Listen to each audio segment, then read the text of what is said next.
14મી August 1947ના દિવસે જ્યારે ધર્મના આધારે અખંડ ભારતનું વિભાજન થયું ત્યારે જે કરુણાંતિકા સર્જાઈ અને એમાં કરોડો લોકો વિસ્તાર ઘર બાર વગર છોડી અને જેમને હડસેલવામાં આવ્યા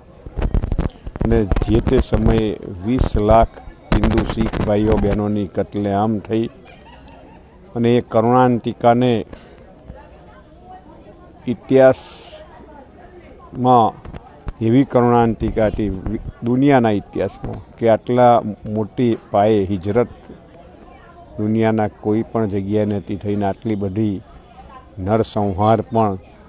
સામૂહિક આટલો મોટો નરસંહાર પણ દુનિયાના કોઈ દેશોએ નહોતો જોયો. ભારતની અખંડ ભારતની ભૂમિએ જે તે સમયે જોયો અને એને કારની ગરતામાં અત્યાર સુધી જે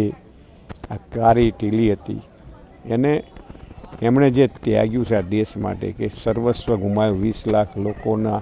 જાન ગયા પણ દેશ અખંડ રહે, માં ભારતીનો વૈભવ અમર રહે એની ચિંતા કરી અને આ વિભાજન વખતે જેણે જેણે દુઃખ દર સહન કર્યા એની પુનઃસ્મૃતિ માટે એમને શ્રદ્ધાંજલિ આપવા માટે